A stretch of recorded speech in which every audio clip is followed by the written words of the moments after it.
మీ business ఏదైనా మీ ఊర్లో promotion చేయాలంటే అది సుమన్ టీవీతోనే సాధ్యం. ఇప్పుడే సంప్రదించండి.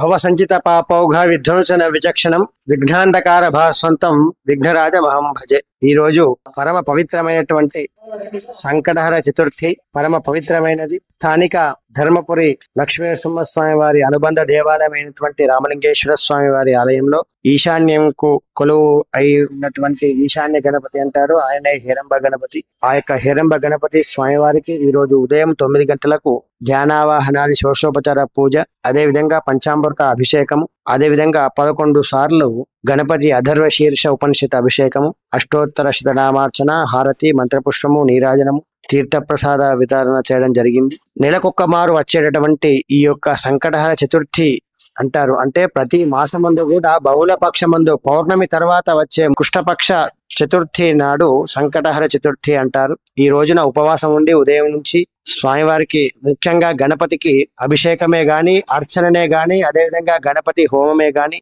చేయించుకోవాలి. దీని ఆంతర్యం ఏమిటి అంటే సకల కార్య దిగ్విజయ సిద్ధి. హేరంబో నలకూబరో గణపతి శ్రీ విఘ్న చండీ గణ.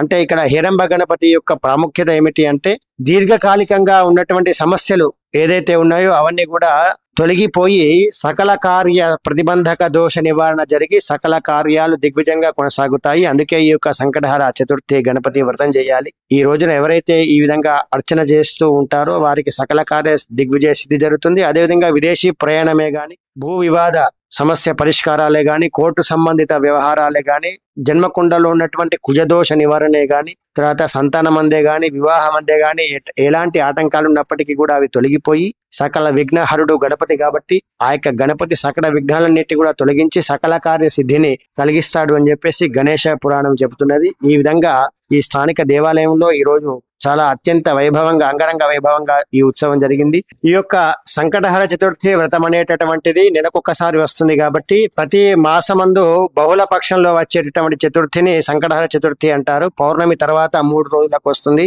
ఆ రోజున ఏం చేయాలి ఈ యొక్క వ్రతము అంటే ఉదయపూర్వమే లేవాలి, తలంటూ స్నానాన్ని చేయాలి, పట్టుబట్టలు ధరించాలి. ఎక్కడైతే గణపతి దేవాలయం ఉందో అక్కడికి వెళ్ళాలి. 21 ప్రదక్షిణాలే గాని, 11 ప్రదక్షిణాలే గాని చేతిలో గర్క పట్టుకొని లేదంటే మందార పూలు పట్టుకొని ప్రదక్షిణాలు చేయాలి. వీలైతే స్వామివారికి 3 వత్తులతో కొబ్బరి నూనెతో దీపాన్ని వెలిగించాలి. ఈ విధంగా వెలిగిస్తే ఏమైతుంది అంటే సకల కార్యాలు కూడా నిర్విఘ్నంగా కొనసాగుతాయి. ఆ విదేశీ ప్రయాణం అందు ఏటంటే ఆటంకాలున్నా, కోర్టు సమస్యలున్నా, అదేవిధంగా భూ వివాద పరిష్కారాలున్నా కూడా అన్ని కూడా తొలగిపోయి మంచి విద్య, బుద్ధి, ఉద్యోగము, ఆయుష్, ఆరోగ్యము, కళ్యాణ పరంపర, సంతానాభివృద్ధి చెందుతుంది. ముఖ్యంగా ఈ యొక్క వ్రతం ఎవరైతే పాటిస్తారో వారు ఈ రోజున సాయంత్రం వరకు ఉపవాసం ఉండి సాయంకాలము చంద్రోదయమైన పిదప చంద్రుని దర్శనం చేసుకొని దదిశంక తుషారాభం క్షీరోదార్ణవ సంభవం నమామి శశినం సోమం శంభోర్మకుట భూషణం అనేటువంటి ఒక శ్లోకాన్ని వక్రతుండ మహాకాయ సూర్యకోటి సమప్రభ నిర్విఘ్నం కురుమే దేవ సర్వకార్యేషు సర్వదా అనేటటువంటి ఈ యొక్క శ్లోకాన్ని కూడా ధ్యానం చేసి చంద్రోదయం అయిన తర్వాత చంద్రునికి నమస్కారం చేసి తదనంతరం గణపతికి నమస్కారం చేసి ఒక్క పూట మాత్రమే భోజనం చేయాలి. ఈ విధంగా 1 సంవత్సర కాలం పాటు ఈ సంకటహర చతుర్థి వ్రతాన్ని ఎవరైతే ఆచరిస్తారో సకల కార్యాలు కూడా నెరవేరుతాయి అని చెప్పేసి గణేశ పురాణం చెబుతున్నది. సర్వే జనాః సుఖినో భవంతు.